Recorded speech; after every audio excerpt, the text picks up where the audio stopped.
Sud Radio, l'invité politique, Jean-François Aquili. Jean-François Aquili, votre invité politique ce matin, c'est Prisca Thévenot, député EPR, Ensemble pour la République des Hauts-de-Seine. Bonjour Prisca Thévenot. Bonjour. Et bienvenue. C'est le communiqué publié à 21h22 qui est venu s'aborder l'annonce du gouvernement de Sébastien Lecornu. La composition du gouvernement ne reflète pas la rupture promise, signé Bruno Retailleau, le ministre de l'Intérieur. Vous pourrez claquer la porte ce matin, vous en êtes consciente ? Oui, j'en suis consciente et j'en suis, je dirais même pas affligée parce que c'est être résigné, mais je suis parfaitement en colère en fait. En colère. Mais oui, ça fait un mois qu'on attend ce gouvernement. Un mois qu'on attend ce gouvernement. Alors oui, on nous a promis la rupture, oui, on nous a promis un changement de méthode, et donc forcément, on pouvait sous-entendre un changement de casting, ce qui n'aurait pas été un manque de respect, puisque un changement de casting, suite à quoi ? Suite à un vote de confiance qui n'a pas été fait. Donc on peut s'attendre à ce qu'il n'y ait pas que le Premier ministre qui change, mais qu'il y ait aussi une partie de l'équipe gouvernementale. Et quand j'entends que celui qui est reconduit, pas une fois, pas deux fois, mais 3 fois de suite, alors qu'il a fait partie de 2 gouvernements précédents qui ont été censurés ou en défiance, se plaindre du manque de renouvellement, excusez-moi, je trouve ça un peu grotesque. Vous trouvez ça grotesque, c'est ce que vous dites à Bruno Retailleau ce matin. Apparemment, il estime que le compte n'y est pas. Mais le compte n'y est pas dans la réaction. Je pense que là, l'enjeu, c'était pas de faire pression au Premier ministre ou de faire pression il fait au plus gouvernement. Pression, il s'en va là, apparemment. Bon, bah si, en plus, donc moi j'apprends qu'il est en train de s'en aller, mais je pensais qu'il devait d'abord réunir ses troupes aujourd'hui. S'en aller d'où ? Enfin, on ne quitte pas la table des responsabilités quand le pays est dans cette difficulté depuis maintenant 1 an. Vous pensez qu'Emmanuel Macron ne lui a pas parlé entre-temps parce que c'est une crise majeure ? Je sais pas. Qu'est-ce que vous en savez ? Ce que j'en sais, je ne sais pas ce que le président de la République dit à Bruno Retailleau ou ce que Bruno Retailleau dit au président de la République. J'ai pas d'échange avec le président de la République, donc c'est pas mon sujet. Moi, mon sujet, c'est d'être là où je peux avoir des responsabilités, donc je peux agir. Et sauf erreur de ma part, j'ai pas eu l'impression que Bruno Retailleau ne voulait pas être au gouvernement. Au contraire, moi je l'ai entendu pendant 1 an nous expliquer que oui, certes, il n'avait pas gagné les élections, d'ailleurs aucune élection depuis 15 ans, mais que pour autant il voulait aujourd'hui continuer à gouverner le pays pour assurer une stabilité. Et donc je me demande, patatras, ce qui s'est passé hier soir. Vous vous demandez ce qui s'est passé, tout le monde se demande. C'est 2 heures après qu'il publie ce communiqué. Spectacle affligeant donné par l'ensemble de la classe politique. La méthode proposée, le quoi avant le qui, s'accorder sur un compromis budgétaire avant, n'a pas été retenu. C'est ce que dit votre chef de file, Gabriel Attal. Vous avez quand même obtenu 10 ministres sur 18. Non, on n'a pas obtenu. Moi, je le dis assez simplement. Vous êtes 10 sur 18. Non, je vous le dis assez simplement parce que faire attention aux raccourcis qui trahissent la réalité. Nous sommes la seule famille politique avec Gabriel Attal, et il l'a redit hier, il nous l'a redit en réunion de groupe la semaine dernière, à ne avoir rien demandé, à rien exigé, à rien négocié. Jusqu'à il y a quelques heures, hier soir, Gabriel n'était pas au courant du casting, qui est d'ailleurs encore incomplet, gouvernemental. Donc, je le dis assez simplement, on ne peut pas dire que nous avons obtenu. Nous, tout ce que nous voulons, c'est nous mettre enfin à travailler, en commission et dans l'hémicycle, au budget. Et donc nous attendions pour ça que le casting gouvernemental, qui a pris quand même plus d'1 mois à sortir, puisse nous permettre cela. Qu'il soit bouclé. Et quand on entend hier quand on entend hier, moi j'ai lu vos confrères de d'autres chaînes dire que pendant 1h40, je crois, le Premier ministre a entretenu avec le ministre d'État, ministre d'Intérieur, peut-être ministre démissionnaire, je sais pas, Monsieur Retailleau, et ils se sont pas parlé de ça. Prisca Thévenot, c'est la Saint-Bruno aujourd'hui. Il y a l'autre Bruno, retour, Bruno Le Maire. Vous savez, qu'est-ce qu'on dit de lui ? Que c'est monsieur 1000 milliards de dettes. Peut-être, je pense, c'est un procès un peu excessif, puisqu'il ne faisait qu'appliquer à Bercy les desiderata de l'Élysée. Qu'est-ce que vous pensez du retour de Bruno Le Maire ? Quel symbole c'est ? Il a dit à l'usine Nouvelle, interview il y a 2 semaines, que jamais il ne reviendrait, il se mettait en retrait de la vie politique, jamais il n'y reviendrait, parce qu'il n'avait pas les marges de manœuvre nécessaires pour agir clairement et fermement au service des Français. Et il est de retour. Vous savez, le sujet, je pourrais vous dire ce que j'en pense pas avec ça. Moi, ce que je veux, c'est qu'on se mette à travailler, en fait.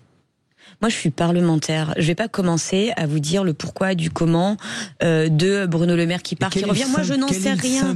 Moi, je n'en sais rien. Nous n'avons pas été mis. Non, mais je vous le dis. 8 mois porte-parole du gouvernement Attal. Vous avez été en première ligne. Je vous le dis assez simplement. Nous n'avons pas été mis au fait de la composition du gouvernement. Nous prenons, comme tout le monde, les annonces qui ont été faites hier sur le perron de l'Élysée sur cette composition du gouvernement. Moi, ce que je dis, c'est que nous sommes à l'Assemblée nationale, un groupe politique autour de Gabriel Attal, de plus de 90 députés. Nous n'avons rien demandé, rien exigé, rien négocié au cours du mois passé, parce que notre seul objectif, c'est d'avoir la stabilité. Quand nous voyons le spectacle qui est donné aujourd'hui, je suis désolée, c'est affligeant et ça fait peur. Nous devons aujourd'hui être en train de travailler au budget. Le temps presse, l'horloge tourne et nous n'avons pas encore commencé le début d'un débat sur le budget. Le problème, c'est 2027. Vous citez Gabriel Attal. Non, le problème, c'est maintenant, là. Non, mais oui, c'est maintenant. Et le problème du maintenant qui n'arrive pas, c'est à cause de 2027. C'est ce que je voulais vous dire. Non, c'est à cause de la dissolution. Gabriel Attal a dit en meeting à Arras, vous y étiez il y a 15 jours, il a critiqué la dissolution, il a dit qu'il fallait cesser à croire au mythe de l'homme providentiel, il fallait tourner une page, celle du chaos, celle des vieilles recettes du passé. Écoutez, moi, ça je vous dis... raconte les ambitions présidentielles des uns et des autres. Non, mais franchement, là, je trouve que même la honte rougit, là. Enfin, excusez-moi. Le problème, c'est pas 2027. Le problème, c'est 2024 et la dissolution. Elle est toujours incompréhensible et je suis désolée de voir ce qui se passe aujourd'hui confirme que cette dissolution n'était pas la solution. Elle n'a rien permis d'éclaircir, au contraire. Et donc là, j'ai plutôt l'impression qu'on se dirige vers une autre dissolution qui apporterait, je pense, pas autant de solutions. Vous avez vu ce qu'a dit Marine Le Pen, hein. Elle dit que ce choix à l'identique, assaisonné de l'homme qui a mis la France en faillite, est pathétique. Les bras nous entendent. Est-ce que vous pensez qu'ils peuvent tous, la LFI, le Parti Socialiste et le RN, appuyer sur le bouton dès cette semaine? Ils l'ont déjà fait plusieurs fois. Je vois pas pourquoi ils recommenceraient pas. La question, c'est plutôt, on va où? Enfin, je veux dire, oui, la seule qui se réjouit de ce chaos organisé, c'est Marine Le Pen. Elle se réjouit, elle se délecte. Et pourquoi s'en priverait-elle? Vous voulez dire quoi? C'est un scénario de dissolution à venir de la part d'Emmanuel Macron? J'en sais rien. Moi, je n'ai pas d'échange avec le président de la République, donc je me permettrai pas. Qu'est-ce que vous en savez de tout ça? Parce que vous êtes au cœur du socle qui se fissure, hein, mais du socle commun. Je vous le dis, je n'en sais rien. Je n'ai pas d'échange avec le président de la République. Je n'en sais rien. Donc, moi, ce que je dis simplement, c'est que on peut pas attendre un mois un gouvernement pour arriver à une situation comme on est en train de la vivre. Enfin, j'ai l'impression, ce matin, quand je me suis réveillée, je me suis dit, mais c'est pas possible. Est-ce que tout ça est bien réel? Les Français attendent des mesures, Prisca Ils attendent des politiques responsables. Ils n'attendent plus rien des politiques, mais ça, c'est encore une autre question. Et il vous a écrit, Sébastien Lecornu, quand je dis vous, c'est le socle commun, pour vous raconter un peu ce qu'il allait peut-être commencer à glisser dans son discours de politique générale. Oui, on a eu le message, effectivement, mais quand on dit le vendredi qu'on veut aller au renoncement du 49.3, et franchement, je salue la démarche parce que c'est courageux. Et puis finalement, égrener heure après heure des mesures. Je pense qu'il faut laisser le Parlement faire. Mais j'ai envie de vous dire, même cette discussion qu'on est en train d'avoir sur le débat là et le 49.3, etc., j'ai même l'impression que c'est passé. On a fait encore 3 pas en arrière. Parce qu'il y a des chiffres. Et je pensais même pas que c'était possible de dire ça. Il y a des chiffres, Prisca Thévenot, quand il annonce 2,3 milliards d'euros au titre de la lutte contre les fraudes fiscales et sociales. Quand on sait quels sont le volume des fraudes en question, la fraude fiscale, oui, on peut aller même au-delà de ça. C'est 80 milliards. La sociale, c'est 13 milliards. Vous avez tout à fait raison. Et je le dis assez. 2 milliards, qu'est-ce que ça signifie? Vous avez raison. Je le dis. Bon, déjà, c'est bien de mettre des pistes de travail en avant. Et encore une fois, j'ai l'impression qu'on est en train de parler un peu à côté de la plaque en disant ça. Parce que tout au regard de la situation. De valser cette semaine. Voilà. Donc c'est un petit peu un sujet. Moi, ce que je dis là, c'est que tout le monde revienne à la raison. Oui, la situation est difficile. Oui, la situation est complexe. Oui, forcément, le casting ne plaît pas ou ne peut pas plaire ou ne peut pas satisfaire les uns et les autres. C'est bien ça, le principe du compromis. Le compromis passe d'abord et avant tout par accepter de ne pas forcément être assis au Conseil du ministre à côté de gens qu'on n'a pas forcément dans son cœur. Eh ben, c'est ça, faire de la politique dans les temps qui courent. Ça marche pas. Vous êtes d'accord, Prisca Thévenot? Ça doit marcher. Enfin, vous vous rendez compte du spectacle qu'on donne aux Françaises, aux Français? C'est affligeant. Ils se réveillent ce matin. Ils vont aller travailler. Et ils se disent, celles et ceux qu'on a élus sont incapables de s'entendre. Vous dites ça inadmissible. Pour toutes les familles politiques représentées? Mais pour l'instant, je vous le dis, sauf erreur de ma part, on est la seule famille politique à n'avoir rien demandé, rien exigé, rien négocié depuis un mois. On est resté dans notre sillon qui est celui depuis un an, de la stabilité. Il y a les paroles, il y a les actes. On est les seuls pour l'instant à avoir joint la parole aux actes. Prisca Thévenot, la présence de Bruno Le Maire, pardon d'y revenir, à son corps défendant, est assez, on va dire, négative. Il était parti, bon voilà, il a été très critiqué, à tort ou à raison. Est-ce que vous ne pensez pas, je sais bien que vous n'avez pas de contact direct avec l'Élysée, Prisca Thévenot, mais vous êtes au cœur de cette famille politique, vous êtes au cœur du système avec Gabriel Attal, que le président Emmanuel Macron veut cette dissolution. C'est la seule façon pour lui, peut-être, d'avancer, parce que rien n'est possible aujourd'hui. Vous le savez. Est-ce que vous accepteriez par exemple, de faire la taxe Zuckman?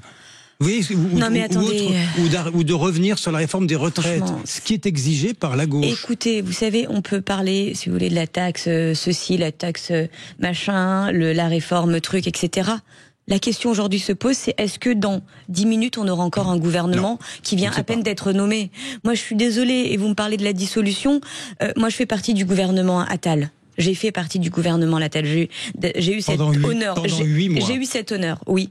D'avoir fait partie, je pense, du dernier gouvernement où on pouvait encore faire des choses et espérer porter des réformes. Je le dis assez simplement. C'était pas évident, mais on pouvait le faire.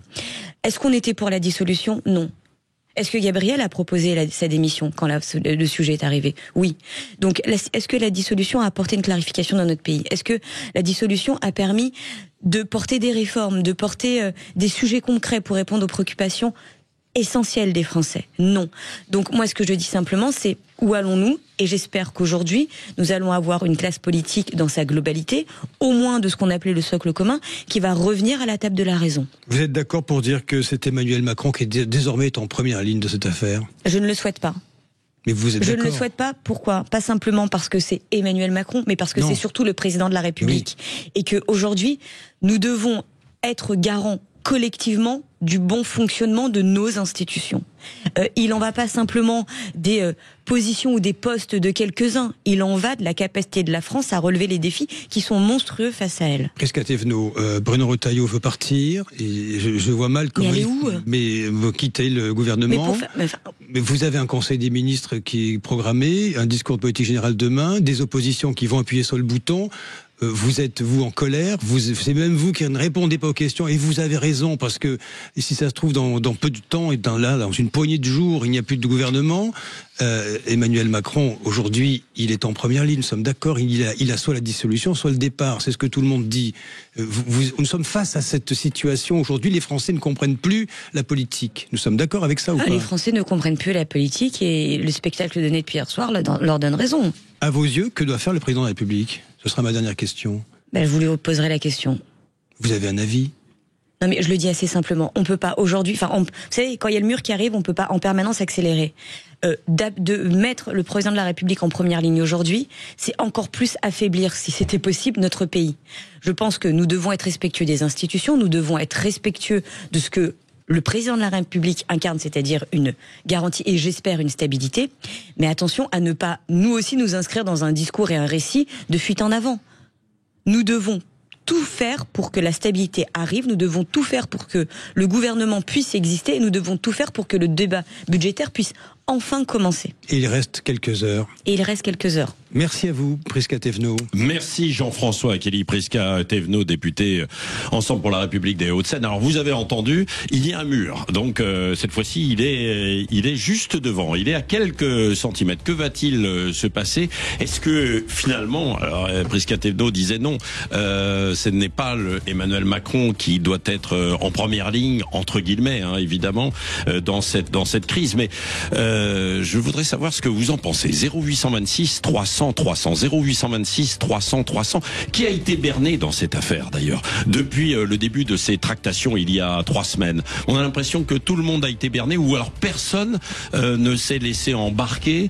Même chose, nous allons en parler, nous allons dialoguer, nous allons échanger. Françoise Degois, Robert Ménard et vous, 0826 300 300.